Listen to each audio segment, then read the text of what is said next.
And hey there, folks, and welcome to another episode of Crit Hit Interviews. I'm Arlyeon, and I'm here today with Don Noble Hey, how's it going? of Nodacoy Games.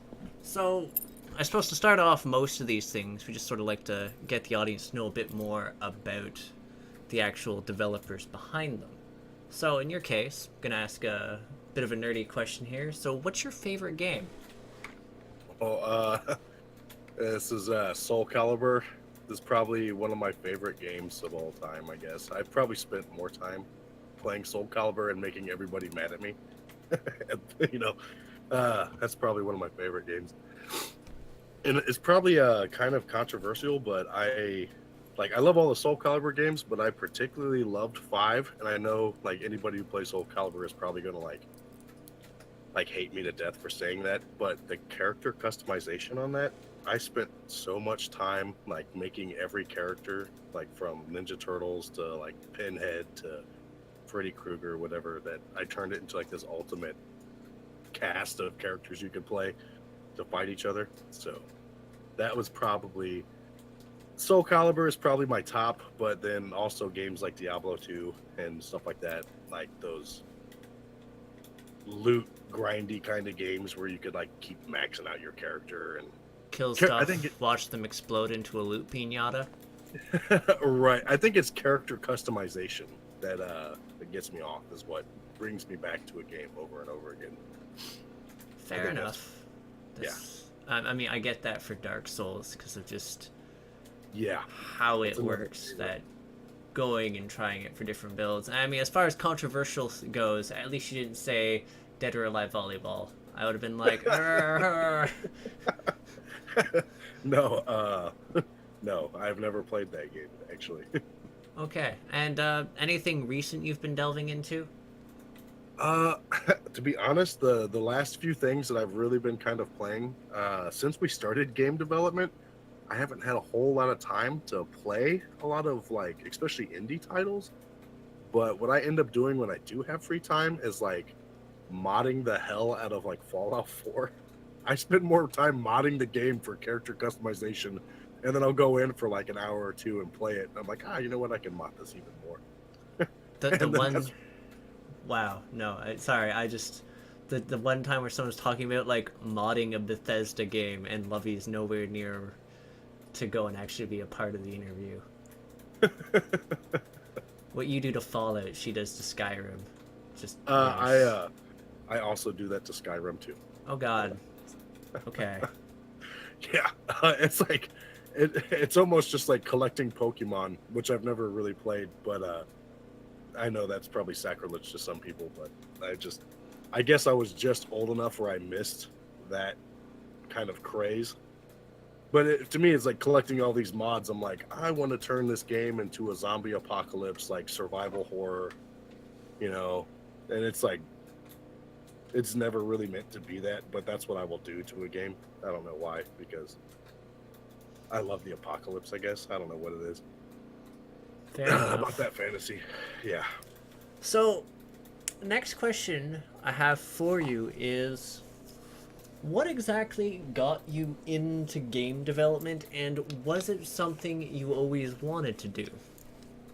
Oh yeah. I remember being a little kid and like designing my own levels for like Castlevania and like Mario and stuff like on paper and just wishing that I could like make a game, but like having no idea how to actually go about that. But I started learning animation at a really young age, just kind of like flip booking and stuff like that, because I love to draw. I think that was one of my first skills, really, is like the learning to draw and like freehand anatomy. And then just over the years, like once you learn one skill, you start to get bored with it and you're like, what else can I do? And then the answer is like anything, really, if you put your like time and devotion into it. Certain things you acclimate to faster, like depending on how your I guess your brain is set up. And I'm definitely more visual and audio kind of like setup because I cannot do code. I am not a coder at all. I'm I'm definitely more into just like understanding the mechanics and logic of the stuff. but I'm much more of the visual storyteller kind of. That's like where I think that's where my strong suit is. And doing it with a game is a whole, so like it's a whole new world. It takes everything. So like I didn't know like what I was doing, but over the years, learning how to make music, learning how to draw and paint, and learning how to tell a story, and eventually write my own books and all that other stuff. What I was doing was I was developing all the skills necessary to be part of a game making team. Because without those skills beforehand, I would have had a huge hurdle to try to even attempt to make a video game, because it requires like this orchestra of Talents. a little bit of knowledge of everything. Yeah. So hopefully that answers the question there. So wait, are you like responsible for writing like that end scene in Heckpoint? Yeah, it was kind of a joke. That's kind of I actually it's a joke that I'll end up because I never expected anyone to actually really I never expected this game to sell hardly at all or really do anything. It was our first game, so it's kind of like all these little hidden jokes, mostly just to make ourselves laugh. And I did this ridiculously long story at the end of it, as you know. And my coder was just like, we should put that in there just to be dicks. I was like, yeah, that sounds like a great idea. Let's do it. And then like a couple months from now, and then just change it up. And then every few months, and then make it like a random story generator eventually, just to be dicks. Because like Heckpoint is kind of like a testing ground. Wait, it changes? Not yet. Not yet. That's it was kind of an inside joke. You're one of the first people that I've actually talked to that have probably like beaten the game and that probably actually read that quite a bit. I mean, I saw A Winner Is You and was like, God damn it, and then I kept reading and it was just awesome in how just ridiculous it was. Yeah. Yeah. There was features that we had in Heckpoint where like the enemies actually, because we've done all the voice over work and stuff for all the characters in the game, and some of it's like little sound clips of like a dog barking or whatever, but a lot of the voices that we ended up taking care of, and what we wanted to do was just have like the enemies like scream curses at you and all this other stuff, but we started pushing the limits like way too fast, and we're like, okay, we've got way too much features going on in this game. But we were trying to make this game like absolutely ridiculous, and it is still. I mean, God, there's some like now that we've talked about it, and you've been kind of like going over the game this last week or so, and it just reminded me of all the stuff that like all these forks in the road that we could have took or taken, and yeah, man, sorry, I'm off on a. I'm like having like fond remembrance of my first child like taking its first steps or something over here. But like, oh God, yeah, there's ridiculous stuff buried inside that game. And we're actually probably going to be touching on a bunch of those too for a future question. The subject matter here that will actually probably let you fondly reminisce quite a bit. Although, yes, that also means then you're responsible for all the puns on the character select. Yeah, it would be me and my co-creator, Greg McCoy. He's the other artist, which is really crazy. Greg has never really done too much art in his entire life. And how this all happened was I ended up posting some really rudimentary pixel art on Facebook one day, and another writer got a hold of me, and he's like, hey, like I do some coding. You want to make a video game? And that's how it kind of started. And we were just dicking around for the first couple months, and then we got really serious. And the next thing you know, we ended up finding a coder that was really close to us, like one town over, named Jaden Bliss. And with that guy, we just kind of like got super serious about like actually trying to like make a game. And but Greg, like as soon as I told him, I was like, hey, I found this guy. And he says we can do video game stuff. And he was just like, let me in. I don't know what I can do, but I want to help. I want to make a video game. Because he's much more of a hardcore gamer than I am. And this kid, I mean, he went from not knowing hardly anything about art into like being able to keep up with me as we were both learning pixel art together. And then now he pulls off stuff that I'm just like, man, that looks really good. I was like, the grasshopper has surpassed the massa, kind of stuff. And it's just nice to be able to have somebody on the team that can follow up with you on all that stuff. But yeah. Well, that does answer the question of how you met your team. Are there any other team members, either temporary or more long term, that was involved in Heckpoint that you haven't mentioned how you've met them? No, I think that's pretty much. We have two guys working with music, and I used to play in a band with these guys like years ago when I was younger, in my early 20s. And me and John and Bruce all played in a band called Template, and we worked on the second album together. And these guys are like Beethoven on guitar.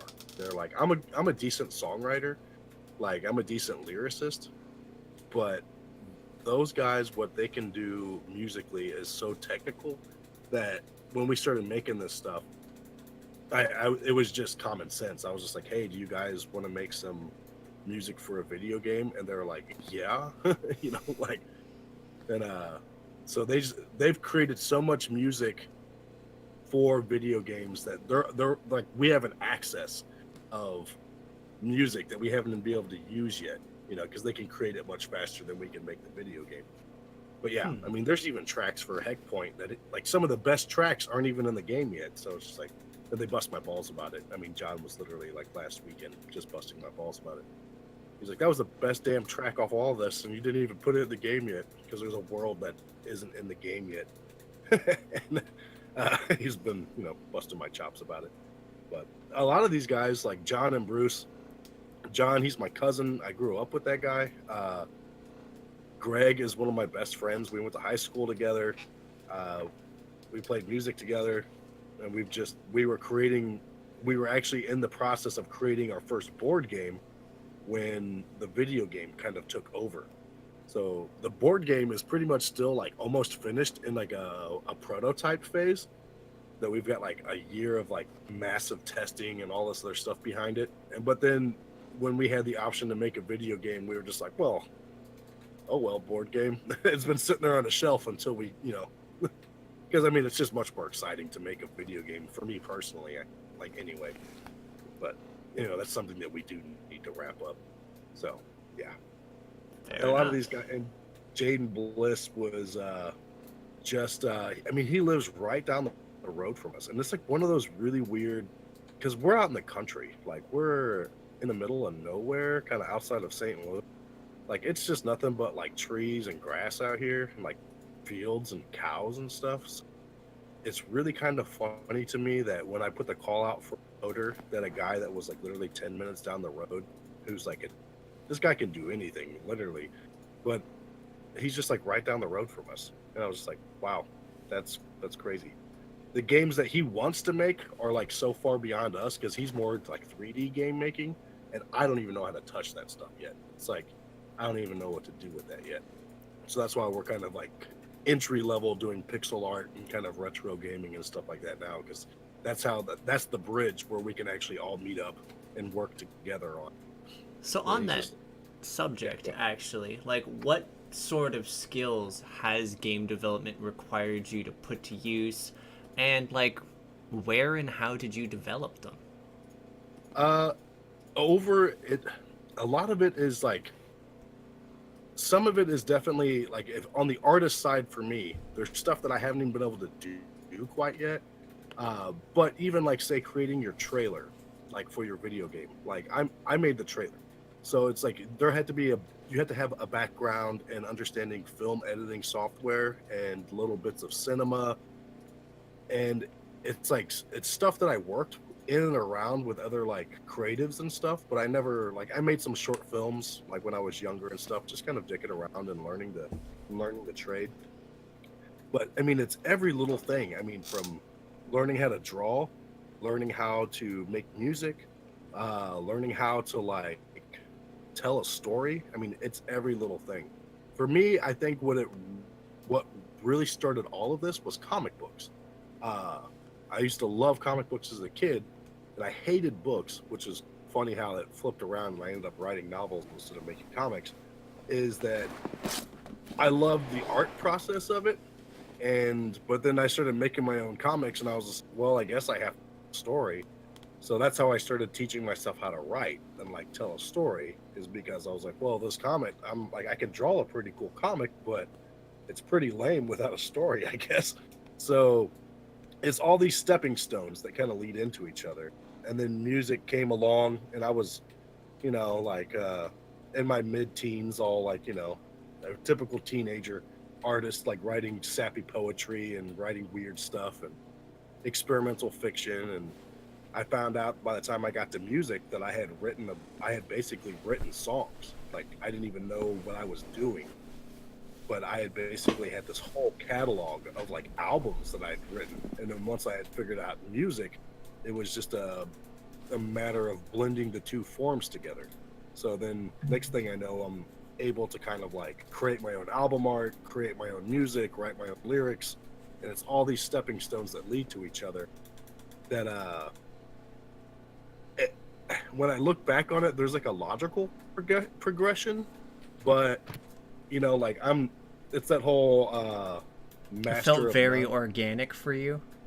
Yeah, it definitely was. It was mostly just because like I probably am a really squirrely guy, and I might have ADHD.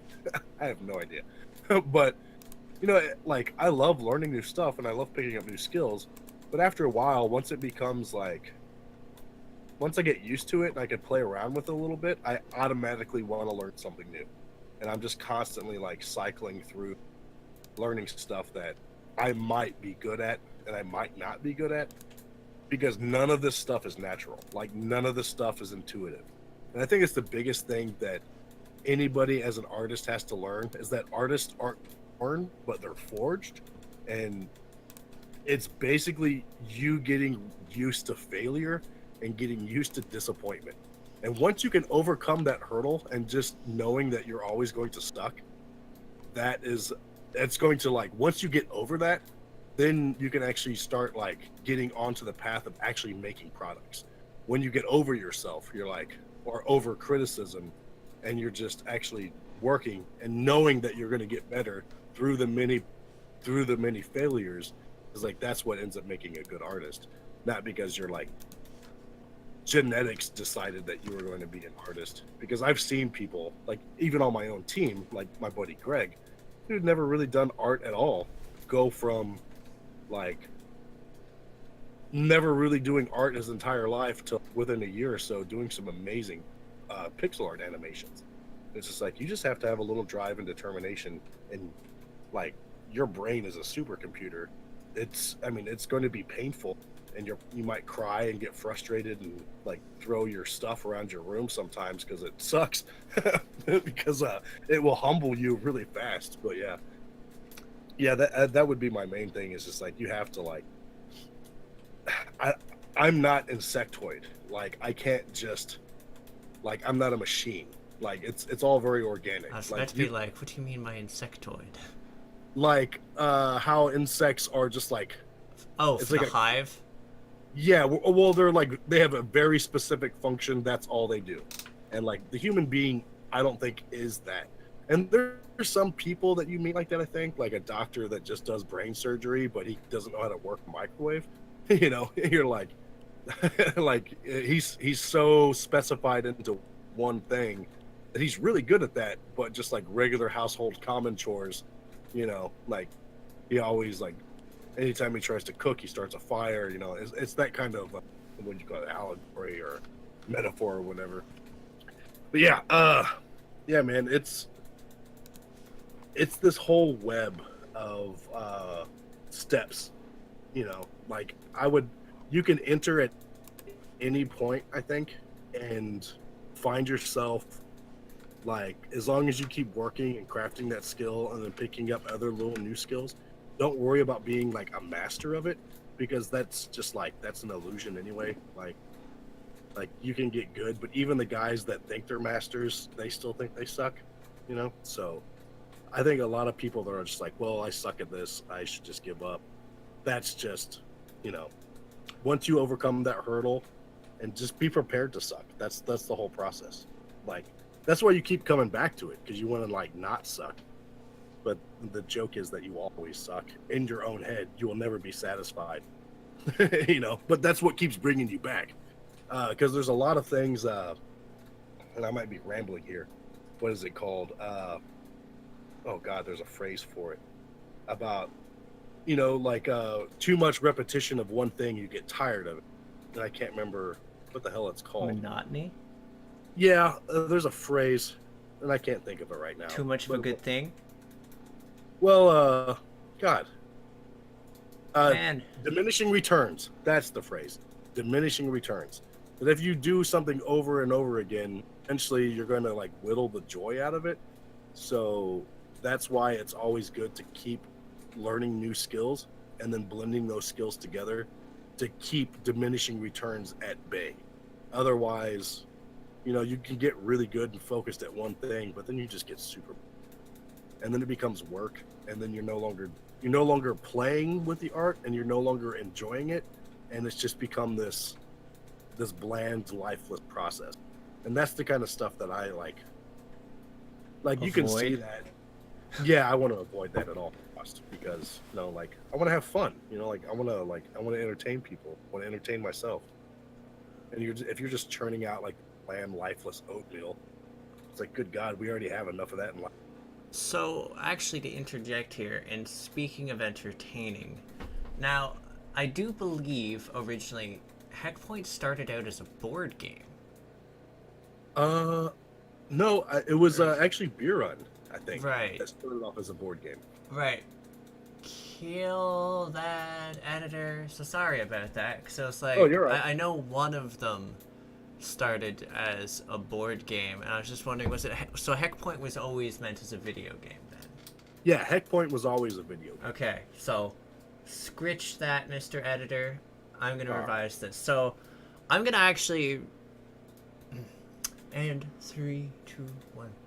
So with that said, I suppose I'd like to sort of jump into the actual sort of game itself, Heckpoint, and about it. And like, first of all, Heckpoint started as a game jam, correct? Yeah.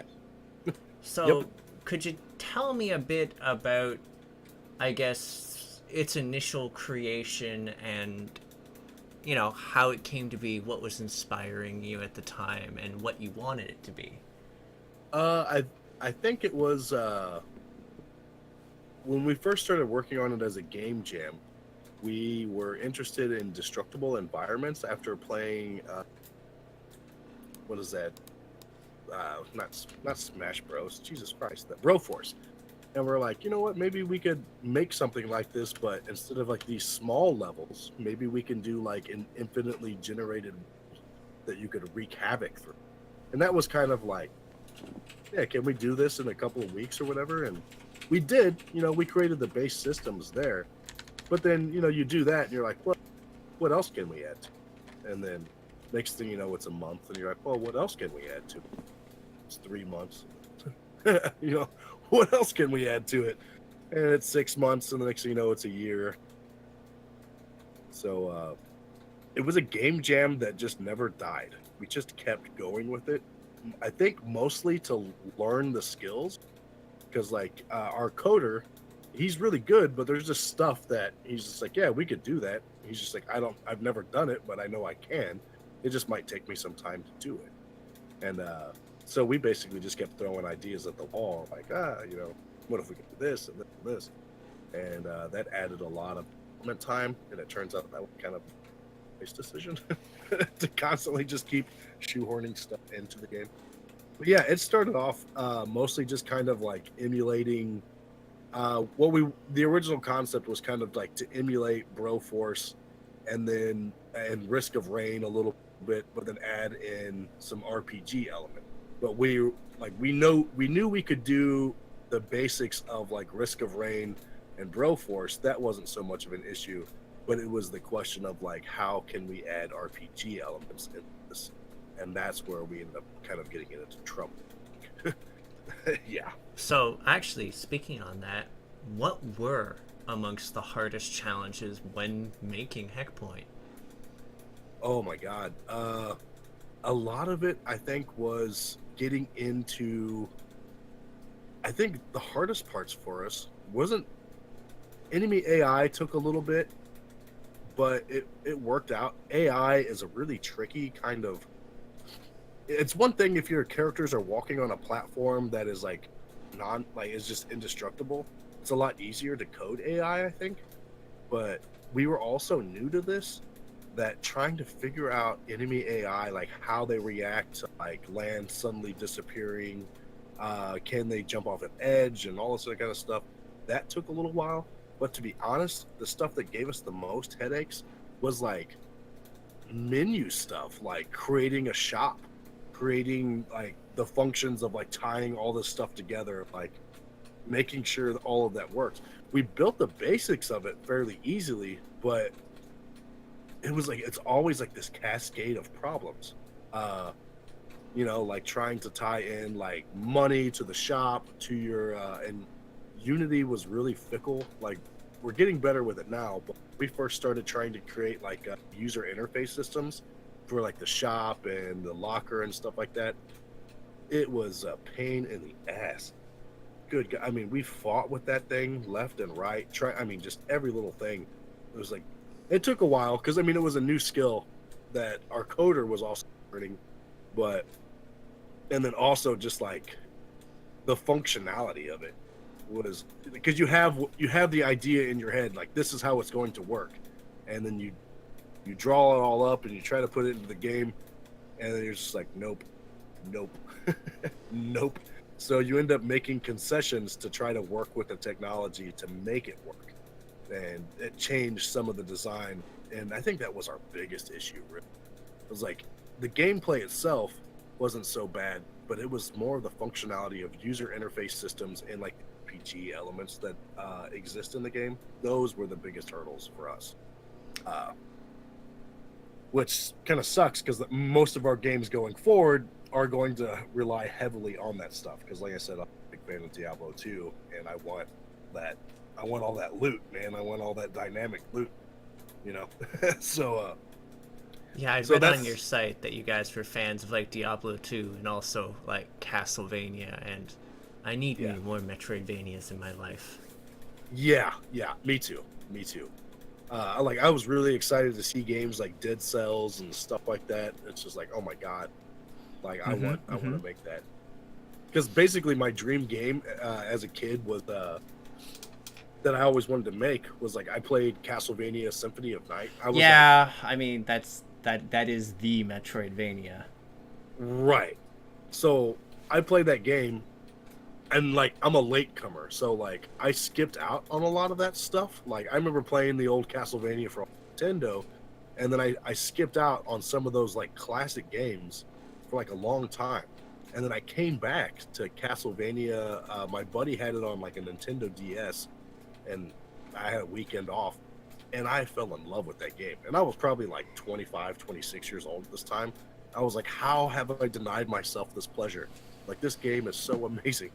And by that time, I'd spent years playing Diablo 2 and all that other stuff. And I was like, good God, if they had Diablo 2 like drops and like skill stuff set up like Diablo 2, like I would still be playing Castlevania Symphony of the Night. And I was like, I need to make that game. Like, something that I won't get tired of. Like that endless hunt for better and, that kind of feeling that you could just like kind of level up for, well, not forever, but that customizability. Yes, and that's what we want to work to with a lot of our games. I've sent you. I think you've seen some of the stuff from the other game we were on called In Saga, which is built to the specs of like the same sprites are about the same size as like Symphony of the Night. It's not the same animations, but it's like that same kind of feel, that retro, like your 32 by 32 or 32 by 16 pixel sprites or whatever. It's like it's all built to those like kind of specifications with like some caveats and whatever. But like those are our dream games that we want to make. But it's a process of getting there, of like because sometimes it's like we have to create a smaller game to perfect the system to make sure that we're working towards the dream game. Because I mean, if we just jumped into the dream game, good God, we could be in development hell for 3 or 4 years. And 7. like, Some of these indie games that people have worked on to make their game that they wanted, it's been 7 years of development or more. oh yeah, who was it?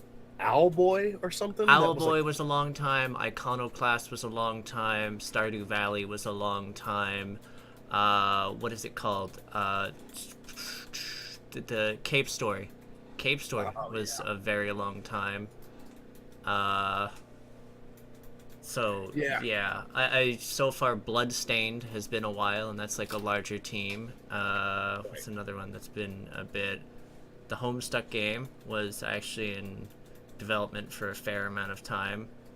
So yeah, I mean, there's a lot of examples of people just immediately diving into like the game they really envisioned, like what they wanted to Right. make a game for them off the hop, and it just taking a very long time.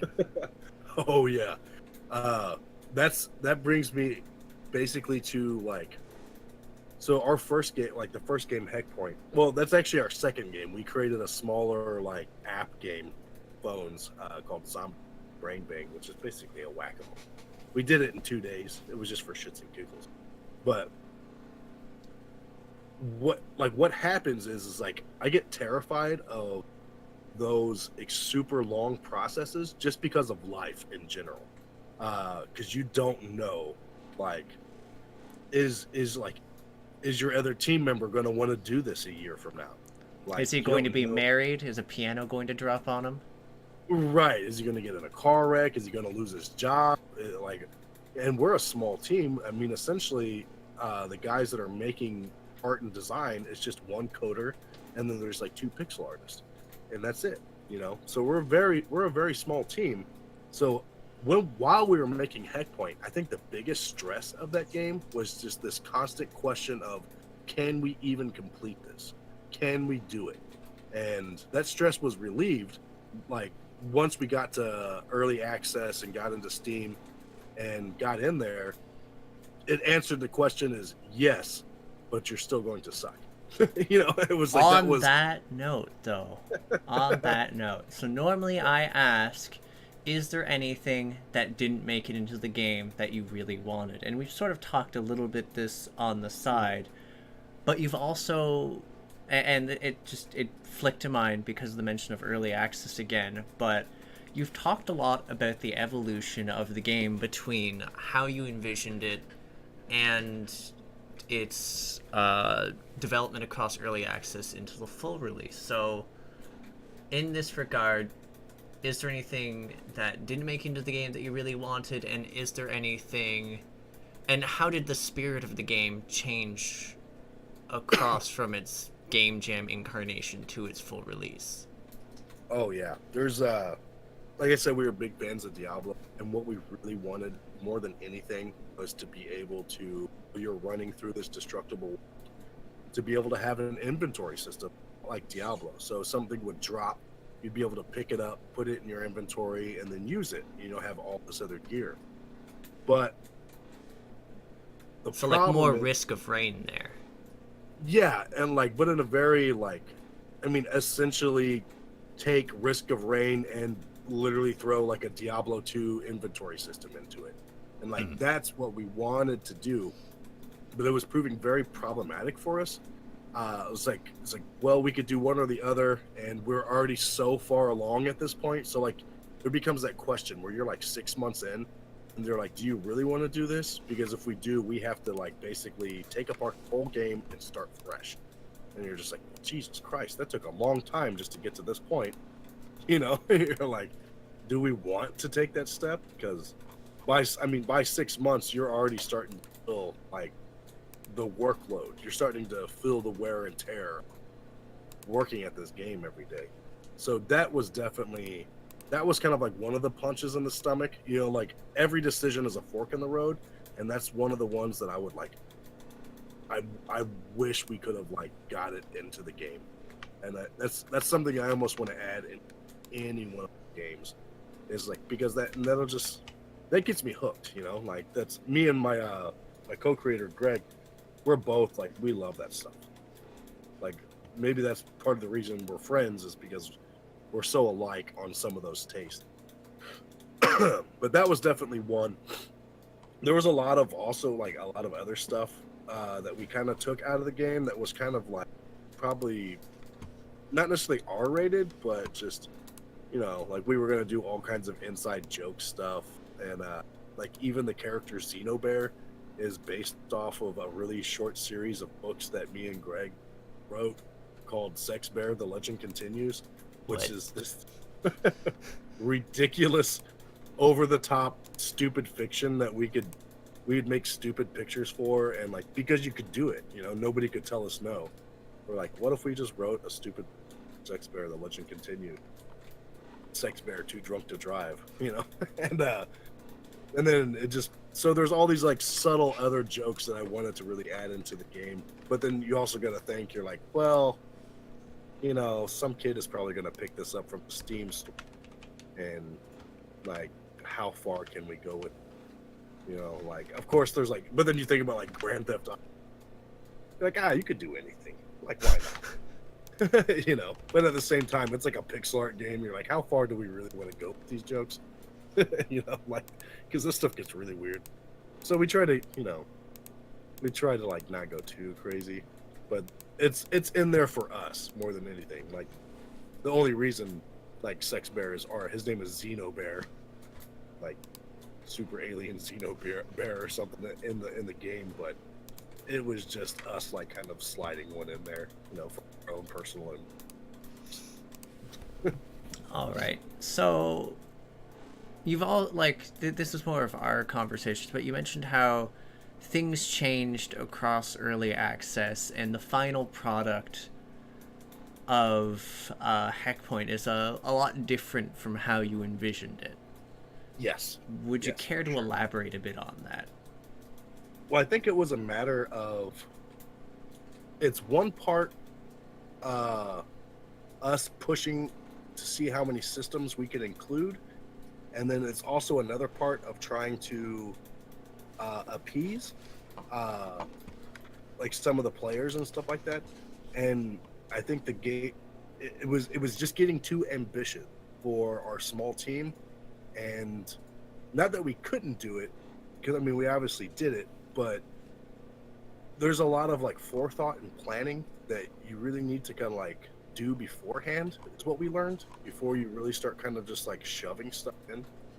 So on a matter of like appeasing, like, because some people that are like, like, because in the original version of the game, this was like super arcade version. It was like that old spirit of Pac-Man. Like, there was no beating the game. There was no bosses. It only got harder until you died, and it was complete chaos. There was a wall of enemies, and I mean like hundreds of enemies on the screen at one time, and it was just nuts. And me personally, I loved it. I was like, this is freaking insane. Like, I've never seen anything like this. It was like a bullet hell hack and slash that I loved it. I was like, this is the game. This is what we're doing. It's like a train wreck. You run in. If you can survive more than 30 seconds, like, you're pretty much godlike in this game, because more than likely you're dead within the matches were like 10 seconds. You'd run in there and be like, holy crap, boom. You're just like, wow. Okay, let's see how many kills I can get this time. And you would slowly kind of progress.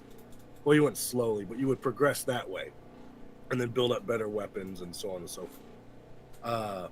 And that was kind of like the original incarnation of the game. But then, like, not just members of the community in early access that were buying the game and commenting on it, but even our own friends, our own personal friends that were playing it, and us on the team. You start thinking of stuff like, well, should we have bosses? Should we have some kind of goal? Should there be some kind of punishment for dying? And you start asking yourself all these questions.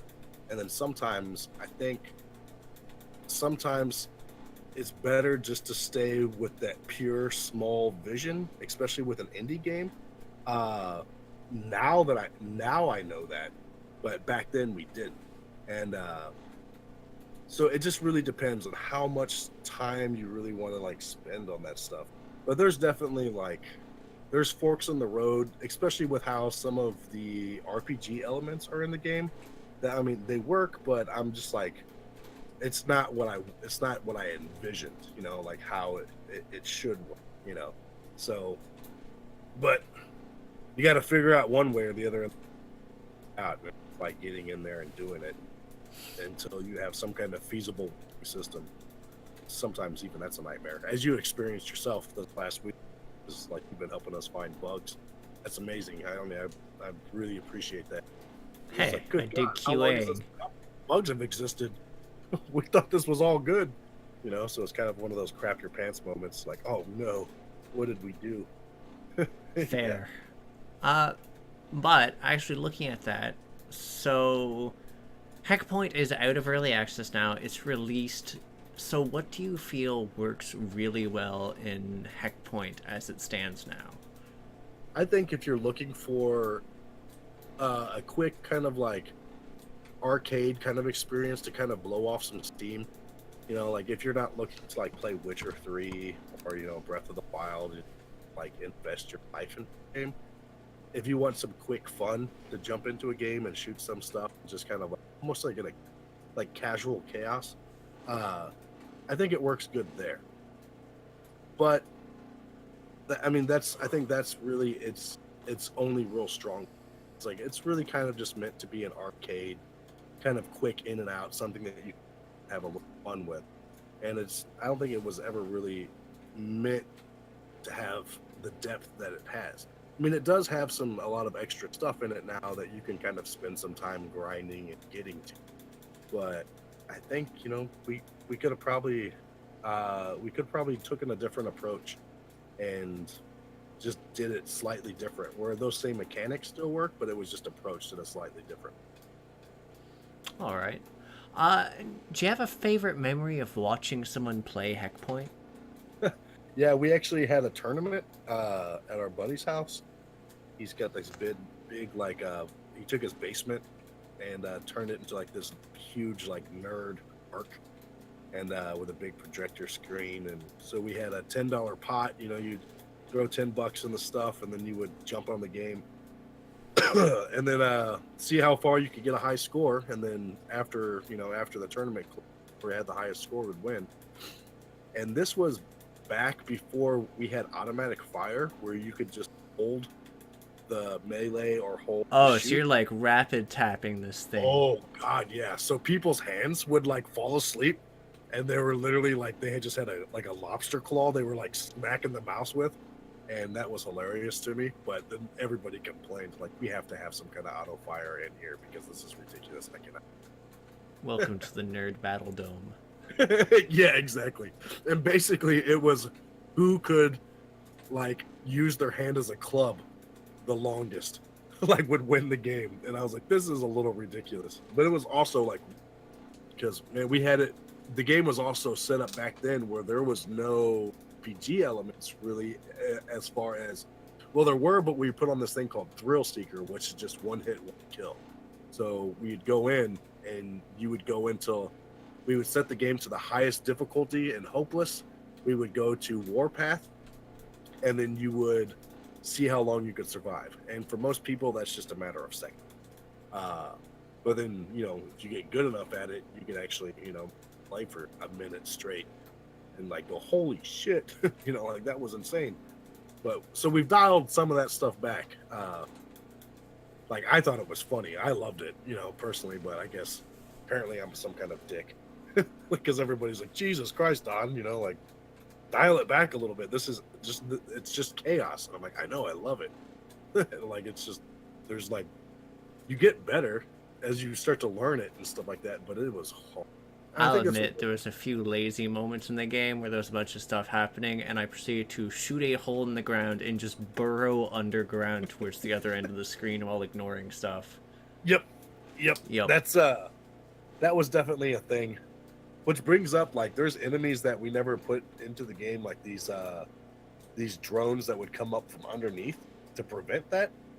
Because, like, you've seen the asteroids in the game and stuff. Yeah. Like that.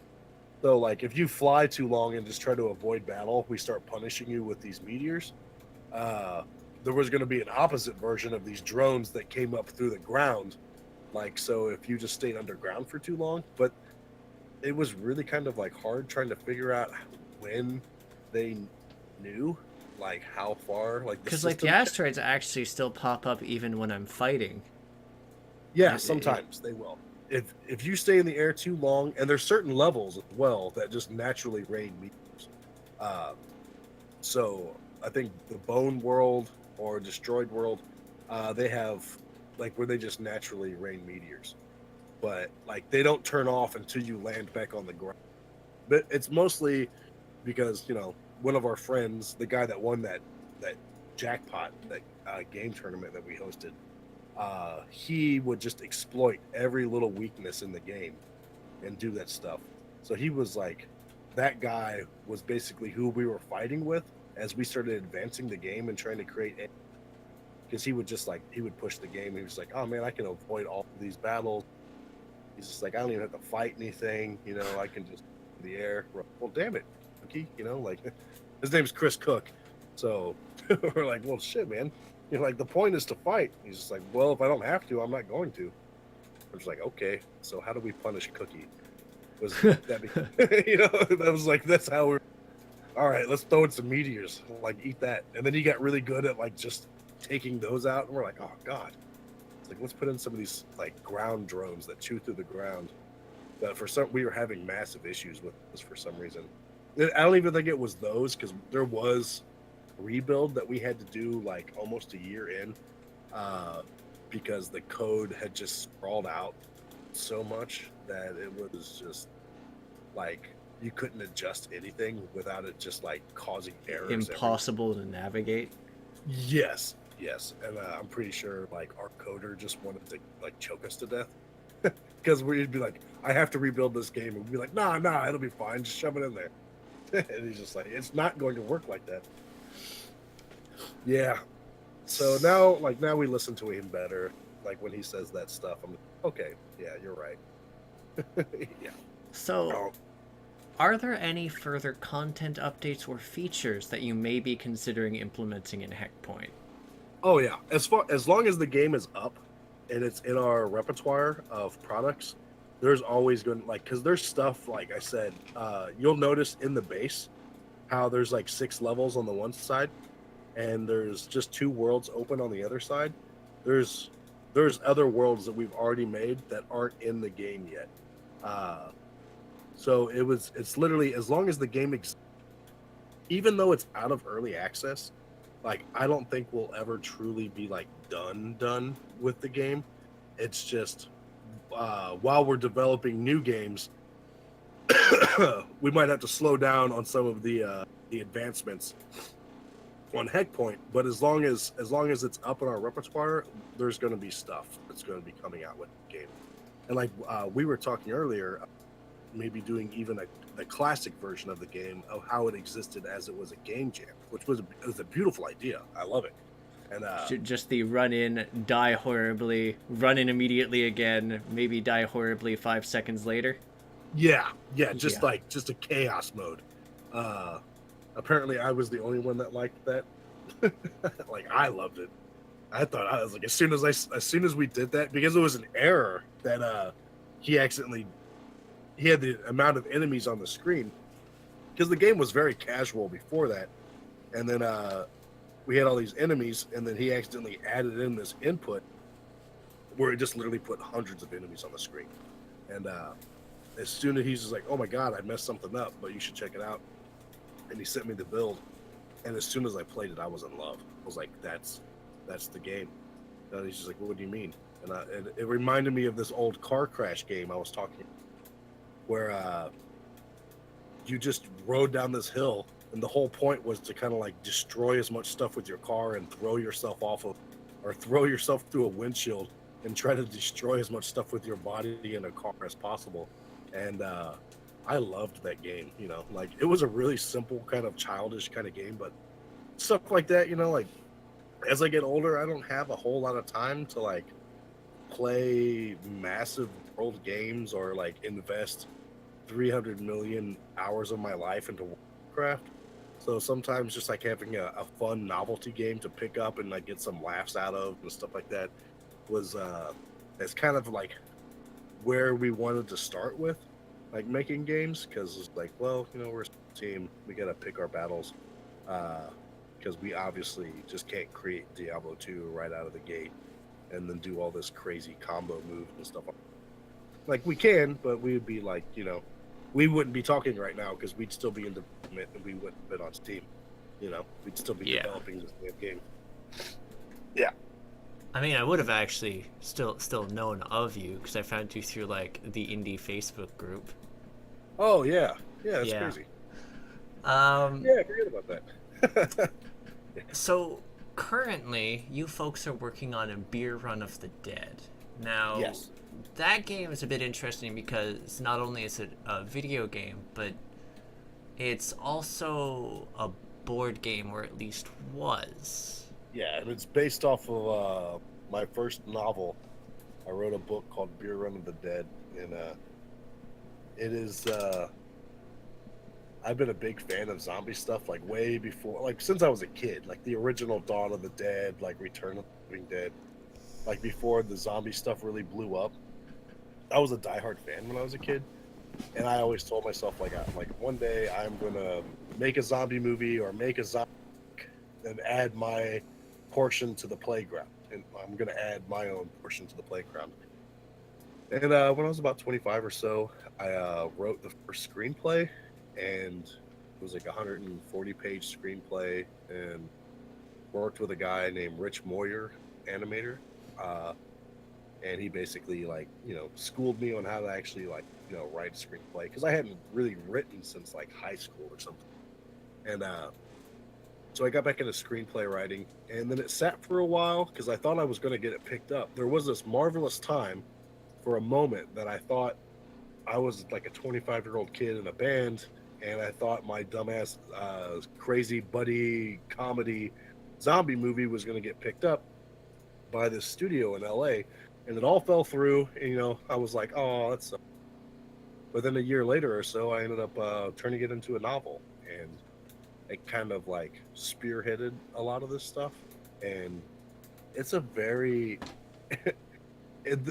the book is not serious at all. It is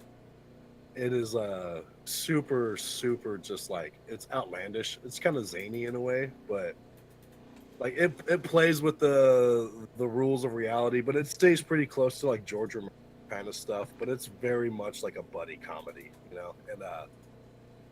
And I did pretty well for a first time author, you know. Like I did all right with it, and people have just been hounding my ass for years about writing the next one or adding to the universe. And I'm such What did it leave off on like a plot hook? No, I mean it ended fairly well. It didn't end on a complete total like cliffhanger or anything. Like I thought, you know, like I was just gonna write the one book, and it had a good ending. I thought, you know, like, but I mean that's when, you know, like when you find your niche audience or whatever, that if they enjoy it and they clamor for more, that you did something right, even though it's like kind of like the dumbest thing that I've ever done. And I was like really terrified for a while. Like I was like, I'm an actual artist. Are people just going to know me as the guy that writes them zombie stuff, you know? So that was like a legitimate fear when I was younger. Now that I'm older, I just don't give a damn. I'm just like, yeah, I wrote a stupid zombie like book, you know, big deal. But yeah, that's when you know like that there's something like maybe to it. Like there might be like these characters, this story, it hooks people in a way, and that they want more of it. And then it's kind of a dick move, like if they do want it. Like, I mean, they're finally gonna get more in the form of a video game. Yeah, they'll actually be able to play some of the characters and stuff, like, because it's really stupid. Like I literally, like, one of the two of the guys, it's like a teenager who's rescued by these two like old school rockers who call themselves Rock and Steady, like a duo.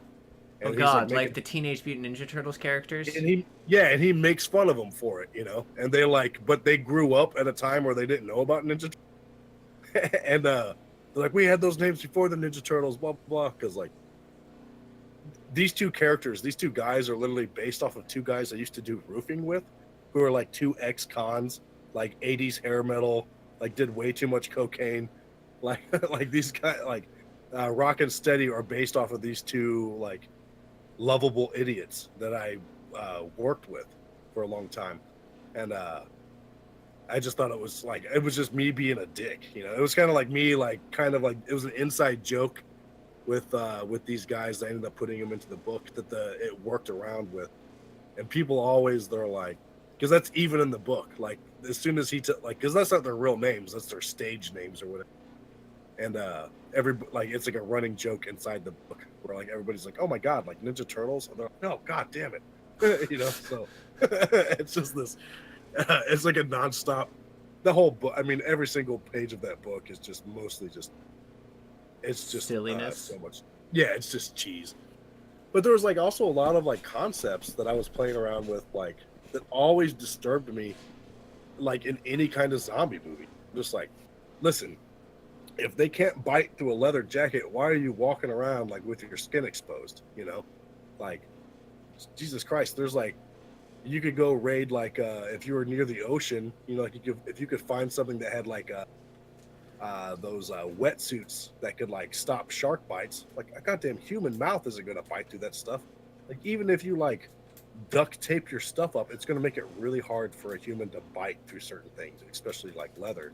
So like in the book, they're like trapped in this kind of like pawn shop, and they start using like the gear side of the pawn shop to create these suits called like apocalypse contingency gear or whatever. So they end up making like these badass like leather suits that are all strapped in, like creating gauntlets on their arms and just kind of going crazy, using ladders to go across the as a 3-man team to like go from one building to the next, like so that they could cross buildings and not have to go down on the ground and like fight off hordes of zombies. Or if they do go on the ground, they carry the ladder with them so that they can quickly get up onto a roof. You know, because like a lot of the stuff was kind of based off of like I got some of the concepts of just like spending a good 10 years as a roofer. And like you end up like you get good roofing, like really steep houses, and you end up kind of like getting some like Spider-Man like skills where you're running around with 80 pounds on your shoulder, running around at a real steep incline, sliding up and down a ladder like crazy. And oh God, if you knew what you were doing, like this would be a great way to like kind of like if you had a good team that worked together, you could like, you know. So I'm sitting up there on a roof, like bored out of my mind, putting shingles, like dreaming up this novel idea, and this like formulated over like 10 years from like high school until I was like 25 until I finally wrote the damn thing. But anyway, yeah. So that's the game is going to be a short introduction to it won't be like the full-on story of the novel, but it'll be a short introduction to like Rock and Steady as like a duo fighting on a city streets, like Streets of Rage, PG elements, combo moves, and you know, gear you can loot.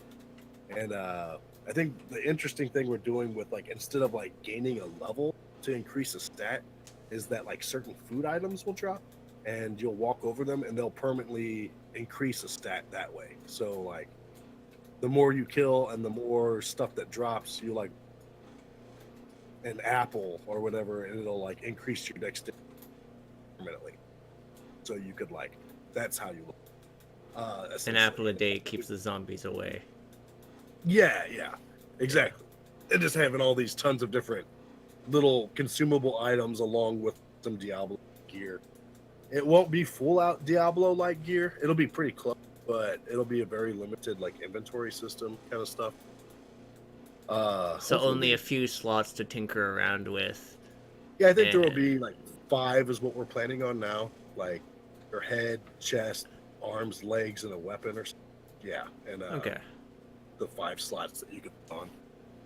And we still got to figure out, like, we know we can do it, but it's getting all of those other systems to work in harmony that Yeah, that's the trick. Customizability has been a thing that you've talked about, and whilst the skill system sounds like it's going to be slightly random, I don't know if you're going to have vendors who will be able to sell food and be able to sort of direct the way people Right. grow. I'm curious about the actual combat itself. Is there going to be skills that are a bit more customizable or selectable, or is it going to be mostly through the gear drops? So the way the way we're thinking of it now is you would start off with a set of moves, and you'll have like when you press select, you'll see the skill tree of all these different moves that you can.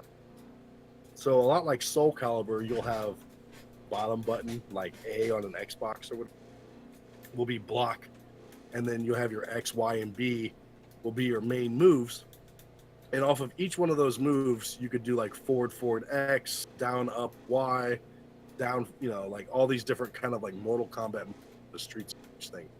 The way you unlock these moves is by performing achievements or getting a certain number of kills to eventually unlock all the different moves, eventually to where you get to the special that are like massive damage. Like super meter type things. Yeah, yeah. That basically we don't have a meter so much as like we have a stamina. So like I'm also a big fan of Dark Souls. So the stamina system is like a legit like tie-in thing that I think really adds an element of tactics to a fighting game, that because a lot of fighting games are just some people can just go in there and mash button and then Mash buttons or just infinite combo loop something into the ground. right, and I'm not a big fan of that. And I I kind mean, of infinite combos take skill sometimes. oh, that's true, but like if you've been playing fighting games, like God, I'm 33 years old. I've been playing like Mortal Kombat since a kid. I can do that stuff in my sleep. Like, like I'm just like, ah, God, like there has to be that stamina system. After playing Dark Souls the first time, I was like, oh my God, that stamina system, that's perfect. Like, if Yeah. I'm gonna make any kind of fighting game, there has to be that stamina system in there. Otherwise, I like you just said, it's like too many loops you can kind of abuse without it. As far as you did bring up a good point about how you correct uh, that stuff. There is no vendor at the moment in the game design, but we're still at the very early levels of that. So you might have just influenced some concepts of how you can Huzzah. direct. Yeah, Next, you should totally just cameo me as the vendor. I mean, yeah, I mean we could really. Like I could make a Score! little, Yet another game I find myself cameoed in. yeah, dude. I mean, yeah, even in Heckpoint, there's a guy that does the Baron or whatever. He's a local guy that like these like B horror. Oh, movie. Herbert? The I dude who's think- convinced, who got possessed by the spirit of Baron Samedi. yeah. So Yeah. like he's like a local guy, and we ended up putting him into the game. One of the bosses, Conrath, like I think he's level 3 or level. The poison gas guy, yeah. Yeah, that's he's one of my favorite like absurdist authors that we work in the same circle, and that guy he cracks me up. That guy, but he's like always like doing like these memes with like his face when he had like a bunch of acne when he was a kid, and like Lunchables and NyQuil, and like it's just really weird and absurd. And like when most people see it, they're just like, "What?" But like if you've been in on the joke for years and years, then I just love it. So like I put that guy in the game just as a joke, Like I told him after we did it, and he was just like, just writes back in all caps like "LOL." I'm just like, okay. I was like, all right, like okay. He's like, did you put NyQuil in there? I was like, I can't put NyQuil in there. I was like, I can give you a type of like green gas or something. Pretty sure I'd get sued if I just put like. Well, it's good to know that the green gas is NyQuil now. Yeah. Vaporized NyQuil. Okay. Yeah, sleepy time. Yeah, just all these inside jokes that whole thing. I feel like I should like take this little segment of the interview and just overlay it with an image of him killing me with the attack and just no pain, only sleep. NyQuil. Right. Yeah, exactly. Yeah, exactly. Yeah, John Conrath, that guy. Like, it's just I ended up doing really weird music stuff sometimes just to play around. I ended up telling him that I was just like, hey, like we're both big fans of RoboCop, so I was just like, hey, I ended up writing this mashup. Like I ended up making this kind of by hip hop kind of beat with like some quotes ripped from the RoboCop movie to make it into a song. And it was like "Can You Fly, Bobby?" and was the name of the song, and I sent it to him. And so he immediately like this is like his level of comedy is like he's so fast. So like I send it to him, he's like, "This is pretty good." I was like, "Yeah, I'm just like trying to figure out what to name the album," and he just says, "Stay out of trouble," and instead of like "Stay out of trouble," "Stay out of trouble," he's "Stay out of trouble," and I was like, "God damn it, Con." That's I was so just like, good. yeah, it's such just like a weird inside joke that like you would have to be like tier 7 nerd to even understand. And Like a huge RoboCop thing there, and then it's just such a great pun on top of that. Cause right. like, stay out of trouble. Yeah, he's just Yeah. like instant. He's like a computer. Like I say something to him and he just spits out something. I'm like, I can't even compete with that. Like I'm not on that level. You know, like he's just I don't know. But that's So, why he ended up making it into the game because I love the guy to death.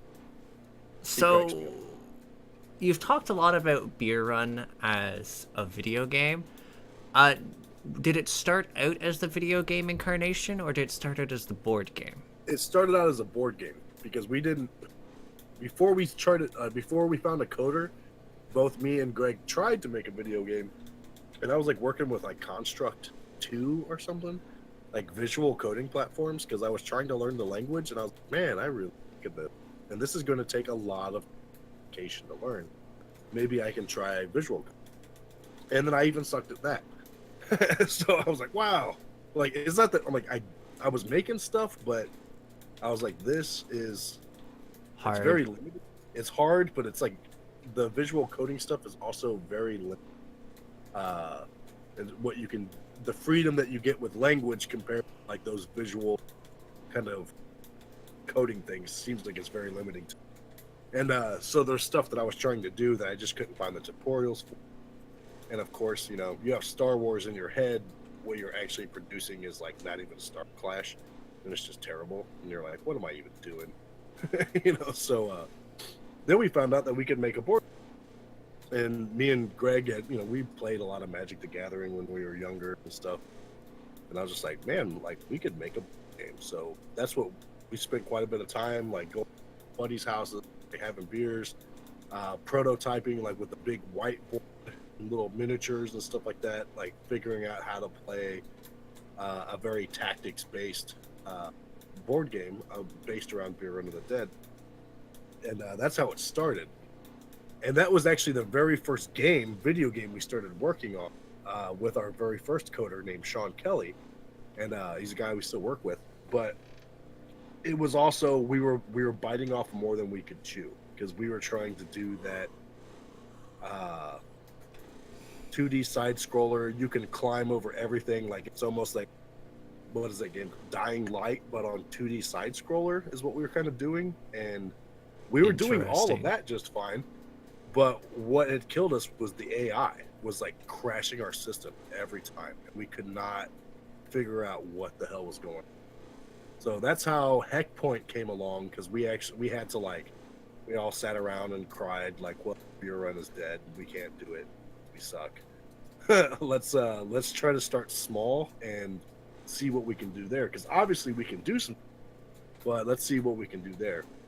And that's when we came up with, we shot some ideas around, and that's what Heckpoint. And it was called something, I can't even remember at that point. I think we ended up calling it Glitch 9 or something way back in the day, and I can't even reason. Mostly just to have some, because the game was based around glitches. And we kind of moved away from that point and Heckpoint, the name literally came from a typo because I was talking about reaching the as a type of checkpoint, and I wrote Heckpoint on accident because I'm tired. And everybody just stopped, and they're like, "That's maybe we should name the game that." Yes, because that's dumb. and that's what we did. Because, like I said, we're dicks. It's pretty great because like, at first I was wondering if it was like just like a lighter sort of. We thought about Hellpoint, but nah, because like I interviewed some guys who actually have their game named Hellpoint, and then it was Heckpoint. I always wondered if it was like a weird relation, and now hearing this story, I'm like, nope, it's just a missing C. Yeah, which was There really is weird. nothing to see here. Yeah, exactly. I see what you did there. Yeah, it was really funny because we thought, like, no one has come up with the name Heckpoint because it's so stupid. Like, we're clear on this name, fight, another company for a game title.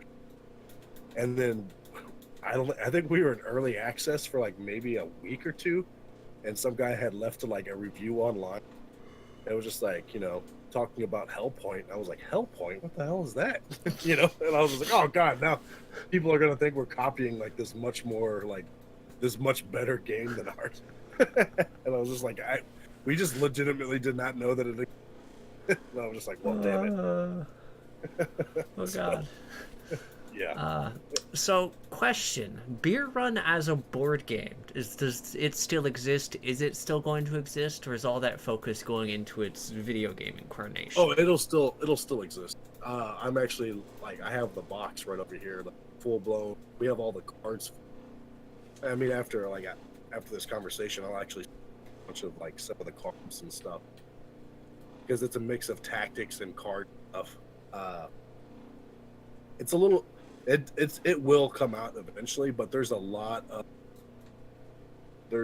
stuff inside of a board game because we built that to be a very like Final Fantasy Tactics kind of game. Woof.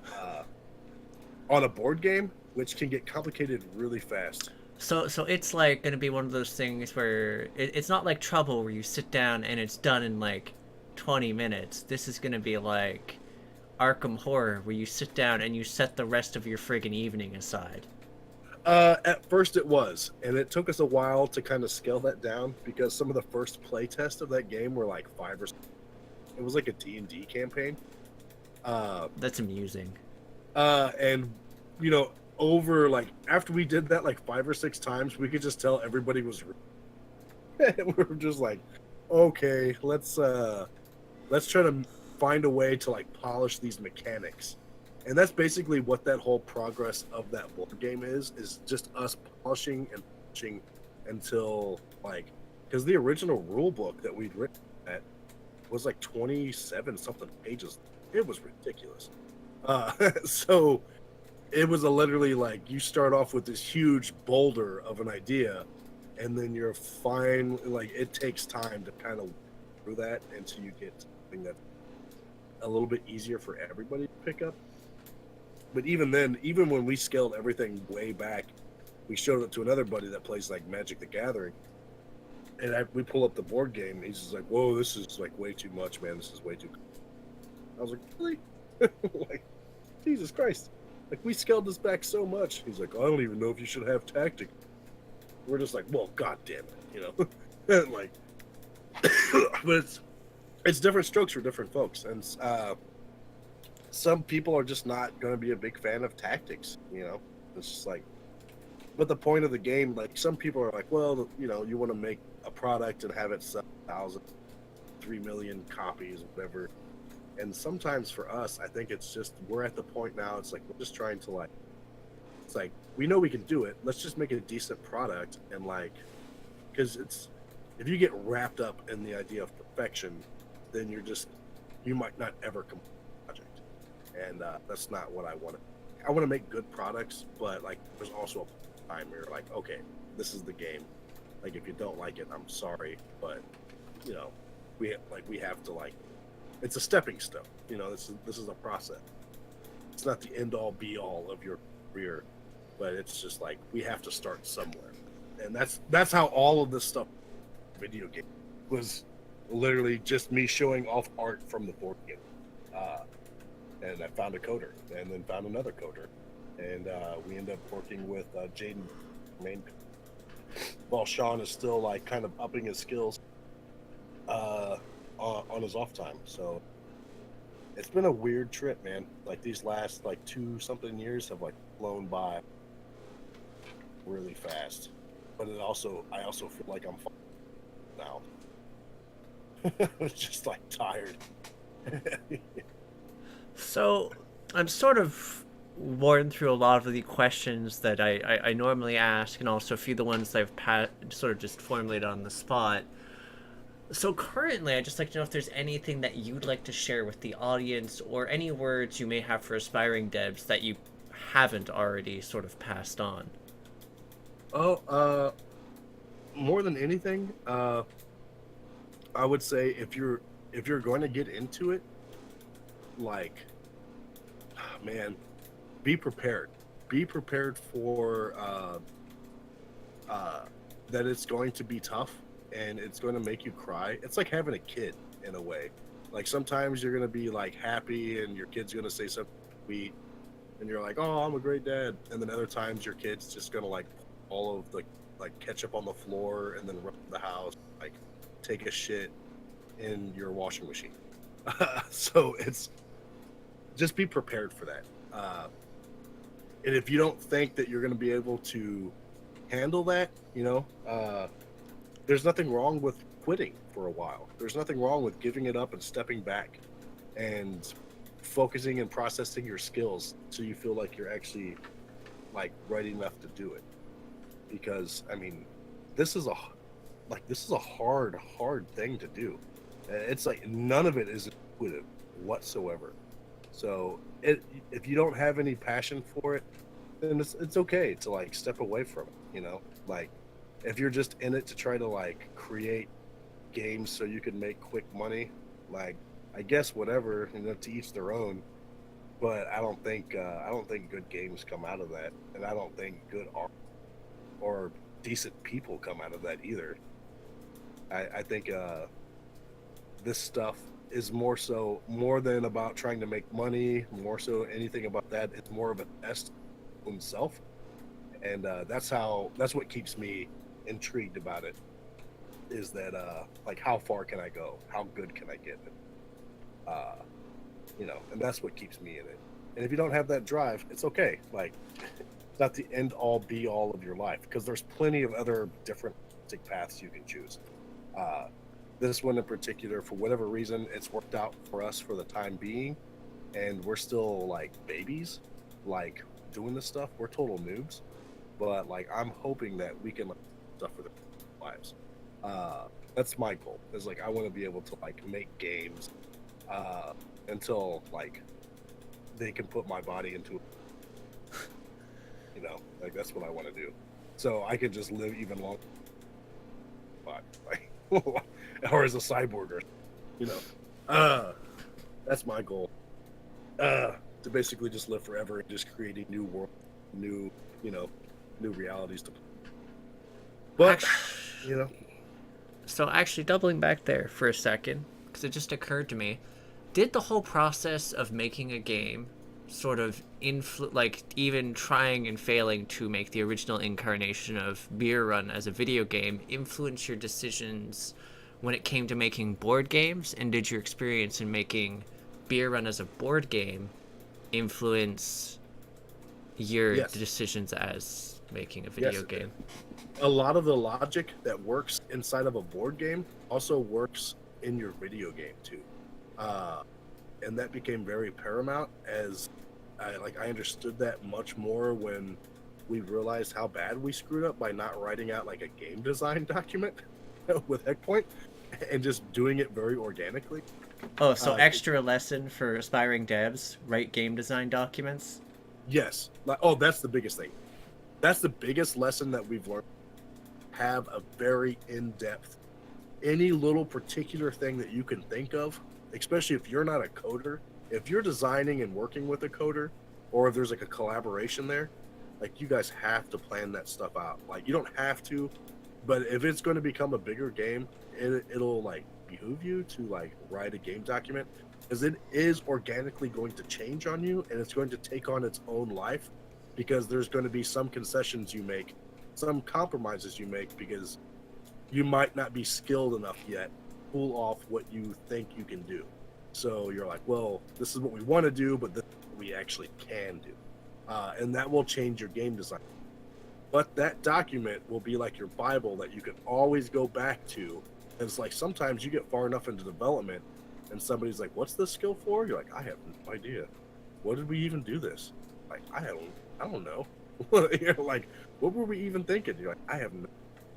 And then it's like a year later, and oh God, I remember what, and that's what that game design document is kind of like, always kind of push you back into keeping, like, it puts the whole game in perspective, so you can have all of your questions answered before you even lay down.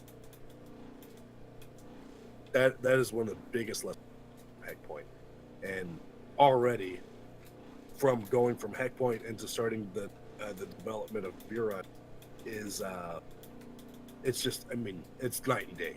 It's night and day. It's just, it's so much faster. We're already up and running around testing, and like that stuff could have taken like months.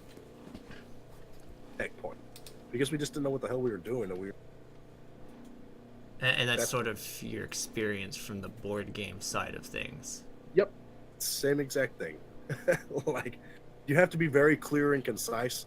Even if it changes, like, you can go back and rewrite the, but having them written down is like, it manifests it better. Like, it makes it more clear in reality. Because if you don't have that, it's easy to lose. I mean, imagine like losing track of your keys, but it's like an integral part of code, and it's like 6 months into the game, and then now you have to like rebuild the game because you did something really stupid and you forgot, because you're human and you will forget stuff. Like, it's just inevitable going to happen. Like, like, don't think that it won't, because every time you get cocky with the stuff, it'll put you on your ass real.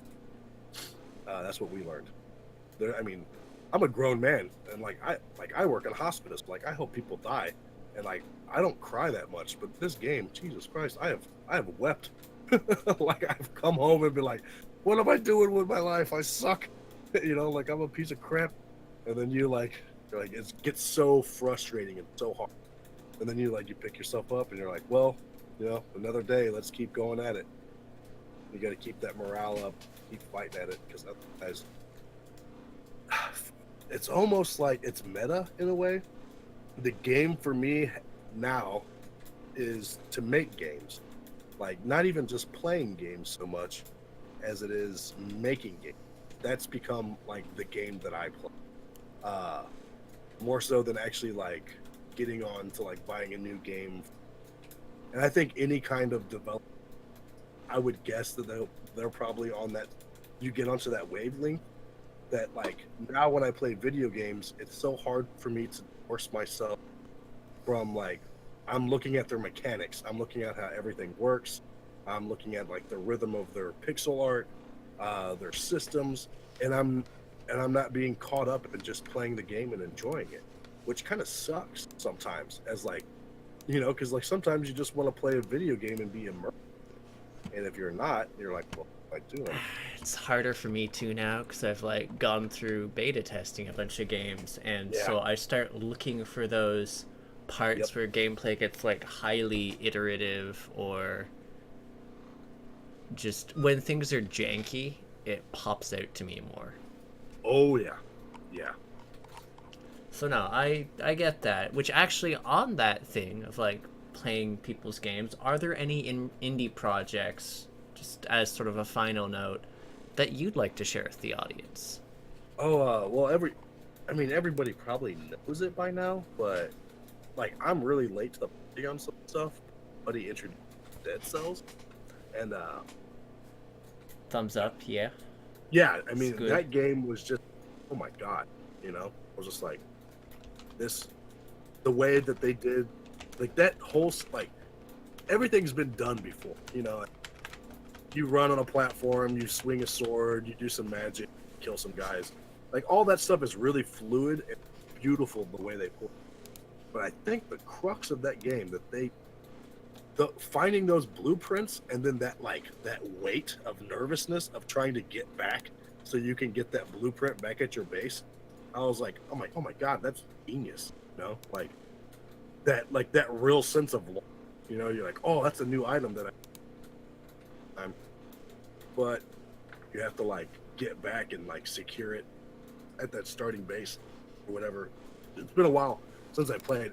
Like when I first played it, there was only like 2 bosses available, so I don't even know how far along they've gotten. But that mechanic alone, just like it made me fall in the game. Like just besides the whole, you know, side scroller beat 'em up kind of thing, that was all beautifully done. But that mechanic right there, I was like, wow, that is something that I don't see every day, and that's something that really interesting. You're not going to reinvent the wheel. It's like, but how can you like put different wheels together to create a new kind of vehicle? You know, like the new kind of hook or new kind of catch. That's just like systems. It's the hybrid of system. Always interests me.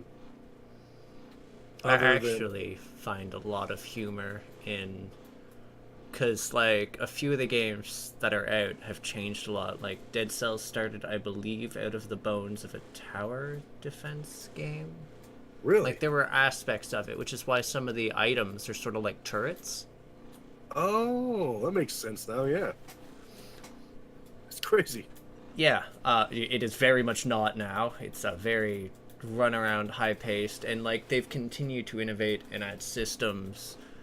And it's like it's a game I'm watching very closely and I have a lot of interest in, admittedly. So I will totally support your plug here because I know exactly what you're talking about. But like it's been interesting to see it evolve and benefiting a lot of different play styles, especially like the speedrunner community. It has a huge amount of support for the people speedrunning that game. Oh god, yeah. Oh, I can imagine. Like I bumbled around when it first came out, and I just bumbled around like an idiot. Was just like, this is amazing.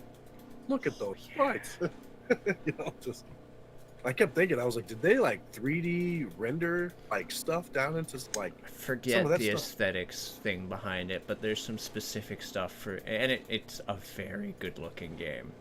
Oh my god, it's beautiful. Because like I was looking at my pixel, I do like by hand, or I do it by hand, frame by frame, like old. And I was looking at their crap, and I just wanted to cry. I suck. You know, I was like, good god. Like, cause, like I hate I think they're called chibi sprites or whatever, like big headed sprites. Like, it's a personal preference. Like I like to make anatomically correct sprites, and I'm very much into like gritty horror. They have their place. I think for silly stuff, they work fairly well. Yeah, like exactly. For me, I like dark, gritty kind of stuff, and which is weird because Heckpoint is not that at all. It became kind of a joke, and but at least you know a lot of the stuff your main characters, besides the hot dog, pretty anatomically correct for their size. Also the toilet paper roll. Yeah, TP McCready, which is their number 2 agent. Until the number 1 shat his life away. Pissed his life away. There we go. Yeah. Oh just God. The fact that it's like a solid block of puns, it makes it fairly memorable. Yeah, that's my buddy Greg. That's one of his character designs, and he's just like, I'm gonna make a toilet paper character, and I was like, do it, because I ended up making Frank. Well, I was talking to him about making Frank, and I ended up doing an image. And then he was just like, no, your hot dog sucks. Let me show you how you do it. And then he just did this ridiculous ass hot dog. And I was just like, dude, let's do it. Because at first there was only 2 players, I think, that you could choose from. The initial 2, the guy and the girl? Yeah. So, and then from there we realized that, oh my God, we could actually import, you know, new players fairly easily. Because we learned a better system throughout Unity of how to do that and like set up all their stuff. That didn't take a god-awful amount of time. And then we just started going crazy and making characters. So wait, who's your favorite character? Oh, God. The one I typically play with is Frank. Because he can spawn his special so Oh yeah, fast. like yeah. But who's my favorite is actually Conrad, because it's kind of like an inside comedy joke, and it just cracks me up. You know, he's got like the whole like Sith blade or whatever from like the hammer and sickle, and like his special is really hard to kind of like master. It gives you iframes, doesn't it? Yes, it does. Yeah, I noticed that. It's like, this is pretty useful. Also, I'm just gonna use it to like dive through things. Yeah, and I love him, but like he's like super challenging to play in a certain way, because then like I'll also like get too careless, and I'll go right into a pit and die. I'm like, oh damn. Oh yeah, because he just flings himself forward. Oh yeah, it's craziness. He's like Conrad's my favorite, which is funny because I didn't even make him. That was my buddy Greg's character, and he just wanted like a double bladed like Tonfa guy or whatever, like you know some Darth Maul. And I was like, he's red and black. I was like, you know what? We're doing a bunch of jokes in here. Let's go ahead and give a shout out to all the communists and you know put in Conrad in here, and and just do that just for shits and giggles. Because there's another character that hasn't been implemented yet that is a straight up bald eagle that is like with American flag wings. And does it have like the giant ripped muscle arms? No, it's literally an eagle with like when it flies around, it's like its wings look like wings, but it's got like the American flag, and it's got like some cheap sunglasses on. It is absolutely ridiculous. Excellent. It's so you know we're just little jokes in there for about everything. But we got to a point where like, oh my god, we have to finish the game and stop adding in all these ridiculous characters. Add something. I gotta say, out of mine, I preferred the bear for like funsies of just running around, but for like outright stupid combos, Graves was really good. Oh, just because if you ran by a bunch of stuff, I noticed a bunch of the enemies will actually just follow you and start clumping up. Yep. Which means like his super just annihilates things, especially when you increase your run speed, so more enemies build up on the screen faster. Oh yeah, like especially if you get like proc things. If you go to the shop and buy some of the procs like on a melee swing, it'll trigger like lasers, and then you like use another Nova as your special, and then you have like a Nova gun. Like there's crazy build that you can do, and that's like there's some of those builds in there that it just gets like the screen. It's like a bullet hell, and it's just nuts. Like the part of the problem is though that sometimes you also destroy all the ground, and then you run out of fuel and die. You know, so you're like, oops. Happens. Yeah, it happens. Worthwhile. Yeah. But if that is everything, I think that's been everything. Sounds good. Okay, so first off, to the audience, this has been Don Noble, the guy who created Heckpoint, which you can buy or wishlist on Steam. For news, there's that Nodacoygames.com on Twitter, and they also do have a website at https://nodacoygames.com that you can check out, and links for all of the above will be in this video's description. Is there anywhere else you'd care to send people or round this off with? That's pretty much it. That's our main stuff for the games. I really got to update the website, but yeah, we're available. You can find me on Facebook, Twitter. Like I'm pretty open and I'm a friendly guy. I'm not a douchebag, so just get a hold of me. You know. Alrighty, so thanks for actually popping up on the show and answering me like totally prodding. You'd be like, hey guy, want to interview? Right. I appreciate you lending me your time. It's been super enjoyable, and for letting me like rampage around in your game. Oh man, I appreciate it. I really appreciate it. It's been a blast, man. I've had a great time this. To the viewers, if you enjoyed this content, feel free to like and comment on this video. I try to make sure to get back to everyone who actually does comment, and subscribe. It's a great way to support, quality content. And if you think someone would enjoy this, please share it. Sharing is caring, and it is a cold, harsh world, and we all should care for our fellow human beings. Something, something, something. I'm so poor. Yes.